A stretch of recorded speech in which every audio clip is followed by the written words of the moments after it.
Hello students. So in the previous video we have seen the display devices like a CRT monitor and its working, then the random scan as well as the raster scan display, right? So in this video I am going to explain the graphics software, which is nothing but the Open Graphics Library, which is known as OpenGL. So introduction to the OpenGL as well as the two-dimensional coordinate system. Come, let us learn about the OpenGL, right?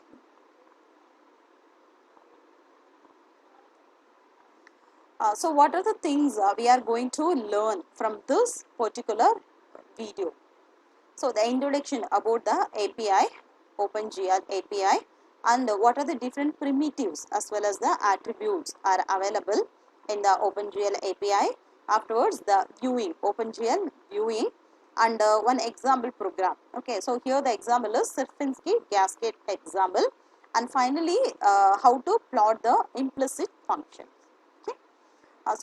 First of all, let us introduce about the graphic system. So the graphic system is it's nothing but it is a one package. Okay, so the basic model of the graphics will be the block box. So what is called as block box means we can know only about the input as well as the output. If you give some input, we can get only the output, but internally what is happening, okay, it is not visible, right? So that's why it is called as the block box. So in that software testing also we are having white box testing as well as the block box testing, right? So block box means always we will be having the input as well as the output only, right? So here in this diagram, actually we are having three different parts. The very first one is user program, next graphic system, and finally we are having input and output devices, right? So the user program can be communicate through the graphic system through the function calls. Okay, so the user program, if we are writing some function calls to the graphic system, then we can get the output through our output devices. Okay, and sometimes we can give the input through our input and output devices to the graphic system, and that will be given as a data to the user program. Okay, for example, now you are creating, now you are writing a code to create one triangle. Okay, then triangle shrinking and if you want to increase the size of the triangle, these are all called as a rotation as well as the translation part of the computer graphics. Suppose now you are creating one color cube. Okay, you want to rotate by using the x-axis, y-axis as well as the z-axis. How you want to rotate the color cube means by pressing any of the key from your keyboard, or if you want to press any of the mouse clicks. Okay, if you press left click, left side of the mouse or center button or the left button or right button, then obviously it should rotate the color cube. Okay, so how you are giving the input? Through the input device, keyboard, either keyboard or your mouse, right? So that is called as input. From the input devices we are giving the input to the graphic system, and the data will be given to the user program. Okay, and in the graphic system, basically the OpenGL is nothing but it is an application program interface. So whenever we are talking about the API, we are having more than 7 different types of API categories. Okay, so the very first one is primitive functions. Okay, so the API which is used to support all the primitive functions. Afterwards its attribute functions. Okay, and the viewing, transformation, input function, control functions as well as the query functions. So these are the different API categories. So let us see the first of all let us see the coordinate system of the computer graphics. So easily we can understand how the model coordinate is converted into the world coordinate, from the world coordinate to the viewing coordinate. Okay, so the coordinate system is nothing but normally it is somewhat difficult to specify the vertices in units of the physical device. So the physical device can be of anything, but it is very difficult to specify the vertices, right? So for that purpose we are having the world coordinate system, as well as the application coordinate system. So the application coordinate in the sense according to our output device, the application coordinate system will vary. For example, I am using the laptop. Suppose if you are using any other output device like palm top, okay, or a desktop, okay, so each and everything will be having its own coordinate system, right? See here how we are converting the world coordinate to the raster coordinate. So here the raster is nothing but the raster display, means the rasterization process, which is nothing but our video display, okay, our video display device only. So in the world coordinate we are having the x minimum, y minimum here in this side, and here we are having the x maximum as well as the y maximum. So in between we are having the point called as x and y. So how to show the same point in our raster coordinate, which is nothing but our final application coordinate system, right? So here, since it is raster coordinate, here we are specifying r minimum and s minimum, and r maximum and s maximum. So the same way the particular point should be converted to the raster coordinates, right? So this is called as the coordinates of the two-dimensional computer graphics, right? The way how we are changing the world coordinate to the application coordinate system. Okay, so here I am going to show you one or two diagrams, so that easily you can understand the transition. Okay, so the how the window to viewport transformation is happening. Okay, for example, here in the window coordinate, sorry, not in the window, world coordinate. Okay, W means it is a world coordinate. So here in the world coordinate there is a triangle. Okay, suppose I want to convert the same triangle to the viewport. Okay, so obviously what I have to do, according to the way of the world coordinate, I have to change the size as well as the length without changing the property of this triangle. I should make the same image.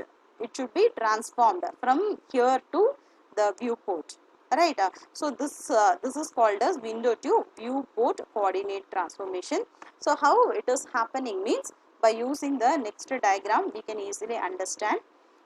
See, this is the world coordinate. See, inside the world coordinate y view is there, x view is there. So inside I am having one rectangle window, right? So this is the window. So how we are going to show this window in our normalized device, okay, which is having the unit value 0 to 1. Okay, so this is the window we have to show. So inside this window only we are supposed to show all our outputs. So this is called as viewing transformation. So how it is happening means by using the viewing pipeline. Okay, so the viewing pipeline consists of 5 different types of coordinates. So starts from the model coordinate. Okay, so the model coordinate is nothing but the local coordinates, right? So which will be transformed to the world coordinate. Okay, so the model means, suppose I am asking you to model one triangle or any square object. Okay, so you will be modeling, right? Afterwards, we have to convert that object to the world coordinate system. From there, by using the viewing transformation, uh, it will be given to the viewport coordinate. Okay, means the viewing coordinate. Okay, and afterwards it will be given to the normalized device coordinate. So normalized in the sense which is in the 0 to 1, that unit, okay, that window. Inside the window it should get fit inside the window, right? Then from there to workstation transformation. So workstation in the sense our application device. It can be any sort of output devices, video devices, right? Means video display devices. So here the screen is having the ratio 1024 into 768. Okay, this is device coordinate. So inside, see how this A is transformed to this particular screen, right? So this is called as the two-dimensional coordinate systems, right? And next the OpenGL application program interface. So what is called as API See, why I have explained the previous coordinate system is because by using this OpenGL, we are going to create the object, very small object, starts from one point to some polygons or any other cube or cylinder, whatever objects we want to create, we can create by using this OpenGL API. So where we want to show, okay, because you will be modeling first by using the world coordinate system, then you have to finally you have to change that into the screen coordinate, right? So for that we have to do the transformation, right? So here in the OpenGL API, so first of all, what is the use of the OpenGL, right? So this is nothing but it is a layer between the programmer as well as the graphics hardware. So nowadays more number of refreshment we have to do, no, the refreshing rate will be more, because again and again the monitor should be get refreshed to show the particular picture for a longer time without any flickering effect, right? So for that the graphics hardware plays a very important role. So here the hardware is considered as GPU, graphics processing unit, right? And each and every graphics library is designed as a hardware independent interface, okay?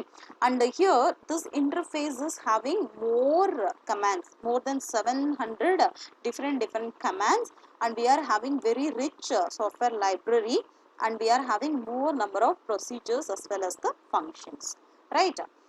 And these are the library organization.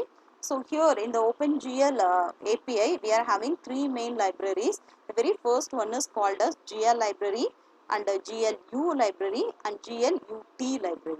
Okay, so the GL is nothing but it is a core library, and it is on Windows, OpenGL on Windows.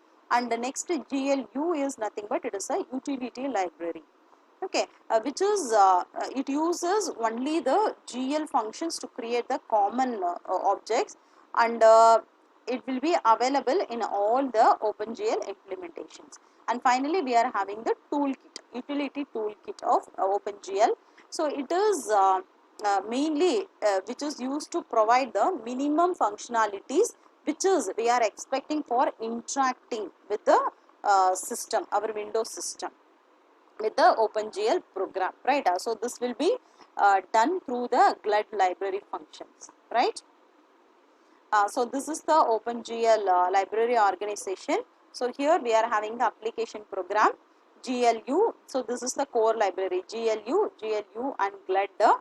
And we are not only with these libraries, we can do all the operations. We are in need of GLX support also for the interactions and all. Okay, so GLX is used for X Windows system, WGL is used for the Windows system, and AGL is used for Apple Macintosh operating system. Okay, this is hardware independent. Okay, and next one is the X library as well as the X toolkits will be there for GL as well as the GLX. And finally, by using the frame buffer, the final output will be visible in the video controller, right? So in the next video, I will be explaining more about OpenGL API, right? So this video will be continued. Thank you.